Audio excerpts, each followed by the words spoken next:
Salut à tous les amis et bienvenue sur Carton Rouge TV. Ça y est, je vous l'avais promis, cette vidéo, elle est là, c'est une vidéo coup de gueule. On va parler du passage de la Ligue 1 de 20 à 18 clubs, puis maintenant après de la Ligue 2 de 20 à 18 clubs et de toutes les conséquences en cascade que cela peut avoir sur le foot professionnel, mais aussi sur le football amateur parce que ça m'agace, voilà.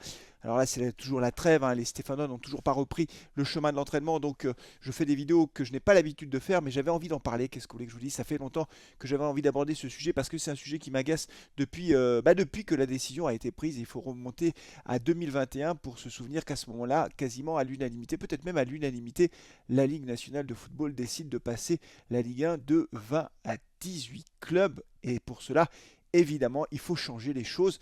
La décision est prise aussi dans un second temps de faire passer la Ligue 2 de 20 à 18 clubs. Et puis en cascade, tout évidemment s'enchaîne derrière parce que il faut faire descendre plus de clubs. C'est pour ça qu'il y a cette saison, il y a eu 4 descentes pour simplement 2 montées en Ligue 1. Il n'y a pas eu de barrage. On va essayer d'abord, avant d'évoquer toutes les conséquences négatives que cela peut avoir et pourquoi je suis très hostile à cette idée de passer à 20 clubs, je vais évoquer avec vous d'abord ce qui va se passer cette année. Donc cette année, on va retrouver une forme de normalité entre la Ligue 1 et la Ligue 2. La Ligue 1 est à 18 clubs, vous le savez. La Ligue 2 est toujours à 20 clubs. Donc l'année prochaine, il y a 2 clubs de Ligue 1 qui vont descendre et 2 clubs de Ligue 2 qui vont monter. Ensuite, le 3, 4, 5 en Ligue 2 vont jouer les playoffs entre eux. Le vainqueur de ces playoffs jouera un barrage contre le 16e de Ligue 1. Donc là, on va retrouver ce fameux match de barrage qu'on n'avait pas cette année. Voilà, donc ça, c'est pour la saison 2023-2024 qui va démarrer. Donc pour le dire plus simplement, si tu termines entre la 3e et la 5e place de Ligue 2, tu as encore une chance de monter en Ligue 1, c'est tout à fait possible. Il faudra battre tes petits camarades de Ligue 2, puis après aller battre le 16e de Ligue 1, mais enfin c'est possible, et ça c'est plutôt pas mal, je trouve. Moi j'aime bien cette idée de barrage, ça fait des matchs à enjeu, et je trouve ça plutôt sympa. Bon, ça c'est le premier point.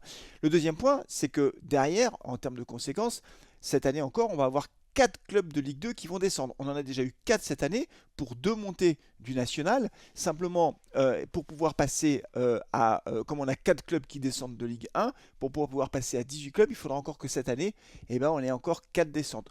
En fait, il aurait été possible de passer à 18 clubs dès cette saison si nous avions eu 6 descentes en Ligue 2 au lieu des 4. Simplement, la Ligue 2 s'est battue pour éviter que sur 20 clubs, il y en ait un tiers qui descendent. Le problème de tout ça, c'est que derrière, il faut tout ajuster, y compris le national et national 2. Et puis toutes les conséquences que cela peut avoir. En national, on a eu 6 descentes. Enfin, c'est juste incroyable. Sur 18 clubs, il y en a un tiers qui sont descendus en National 2, dont Nancy d'ailleurs, et donc c'est absolument catastrophique. Et en National 2, c'est des poules de 16 clubs, il y a 4 poules, la poule A, B, C, D, et sur ces 16 clubs, il y en a 5 qui descendent. Vous vous rendez compte, 5 sur 16. Et c'est pas suffisant parce que ça en fait 20, il en faut 22. Donc il y en a les deux moins bons 11e de chaque poule, enfin les deux moins bons 11e des 4 poules, eux aussi descendent. Enfin, tu tues le National 2, quoi. Tu tues le National et tu tues le National 2. En tout cas, les clubs qui sont concernés par ces descentes, c'est juste épouvantable. Alors pourquoi cette décision a été prise? Pourquoi d'un seul coup la Ligue 1 s'est dit tiens, on va passer à 18 clubs? Pas pour l'argent. Voilà. Alors officiellement, le communiqué, c'était pour redonner de la compétitivité, de la rentabilité à la Ligue 1. La compétitivité, mais enfin franchement, vous croyez vraiment, les amis, que en passant à 18 clubs, d'un seul coup, on va gagner la Coupe d'Europe et on va se retrouver avec des clubs qui vont être champions d'Europe? Enfin, faut arrêter 2 secondes. Qui peut croire à une bêtise pareille? Enfin, qui peut croire à ça? Alors évidemment, on va passer de 38 matchs à 34. Donc forcément, le sélectionneur, lui, il est plutôt content parce qu'il va récupérer des joueurs qui auront moins joué. Ah bah c'est sûr que quand tu t'appelles Paris Saint-Germain et que tu joues la Ligue des Champions, que tu joues la Coupe de France, que tu joues le championnat, et que tes joueurs sont sélectionnés en équipe nationale, bah forcément, chaque saison, ils font peut-être 50 ou 60 matchs. C'est tout à fait considérable. Enfin, ce sont des professionnels. Et puis, pardon de le dire, mais un club comme Paris Saint-Germain, il a qu'à avoir un banc aussi pour laisser souffler ses joueurs. Enfin, je veux dire, personne ne peut croire une seconde que parce qu'on va passer à 18 clubs, d'un seul coup, le championnat de France va devenir l'un des meilleurs d'Europe. Et on va se mettre à gagner des Coupes d'Europe. Tout ça, c'est une franche rigolade. Et par ailleurs, nous étions à 20 clubs quand on a gagné la Coupe du Monde. D'accord? Et là, on a fini, on a perdu en finale. Et ça ne s'est pas joué à grand chose. Donc dire, oh là là, notre équipe nationale sera meilleure parce que les joueurs seront moins épuisés quand ils viennent rejoindre l'équipe nationale, tout ça, c'est Pipoland. Puisqu'on a fait 1 et 2, les 2 dernières Coupes du Monde. Alors, faut pas me raconter d'histoire, c'est pas vrai ça. Alors, par contre, sur l'argent, oui, ils veulent se garder le magot entre eux. C'est-à-dire que les clubs veulent toujours plus d'argent, toujours, toujours, toujours, toujours. Alors évidemment, c'est du football professionnel. Évidemment, on va me dire, Flavien, t'es gentil, là, t'es en train d'être bisounours dans un monde où, quand t'es face à Manchester City, au Real de Madrid, bah, les droits TV, évidemment, si t'as 1 milliard de droits TV, c'est pas sûr qu'on les ait, mais imaginons qu'on ait 1 milliard de droits TV, si tu les divises en 20 clubs, même avec des clés de répartition qui varient en fonction du classement, bah t'en donnes moins à chacun que si tu as 18 clubs. Bah alors à ce moment-là, si on part de ce principe, faisons une Ligue 1 à 10 clubs. Comme ça, il y aura encore plus d'argent pour les 10 clubs. Enfin, ça n'a pas de sens. Les clubs de Ligue 1 peuvent quand même à un moment donné se dire que oui, 1, 2, 3, 4, 5 millions d'euros, notamment pour les gros clubs, en moins, bah ouais, c'est comme ça. Parce qu'en fait, ce qui se passe, pourquoi ça m'énerve ce truc-là, et que ça m'énerve vraiment, parce qu'en réalité, ce raisonnement égoïste de l'élite du football français, elle est en train de tuer le foot amateur. Ou en tout cas de le mettre en grande difficulté. Mais oui, parce que derrière, évidemment, le foot amateur, lui, il n'a pas les moyens d'amortir tout ça.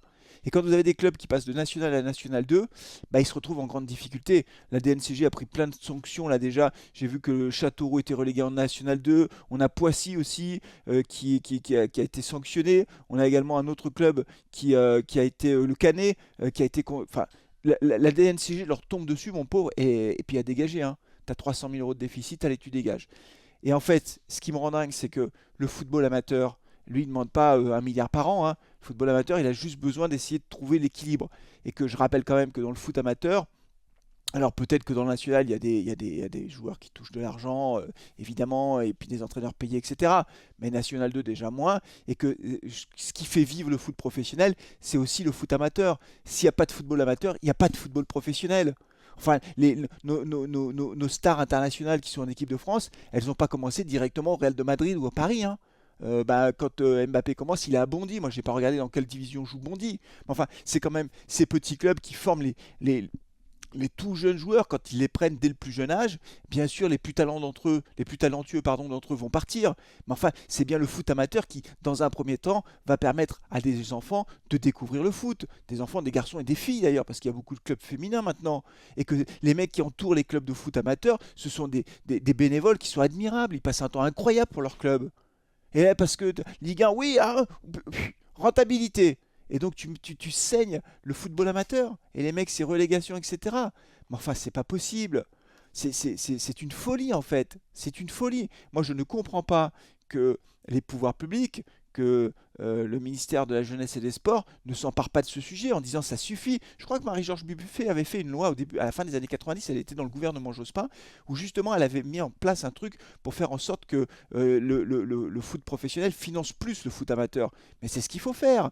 Ils ne demandent pas des millions par an, ils demandent juste de pouvoir équilibrer leur budget d'une saison à l'autre. Parce que quand vous êtes un club de National, National 2, les déplacements, il faut les faire, il faut les payer. Enfin, je veux dire, il y a des frais qui sont énormes. Et puis, je pourrais aussi, puisque, tiens, j'avais même pas pensé à un autre truc qui m'énerve, c'est que les mecs, quand il y a des cartons et tout, ils prennent des amendes énormes, énormes.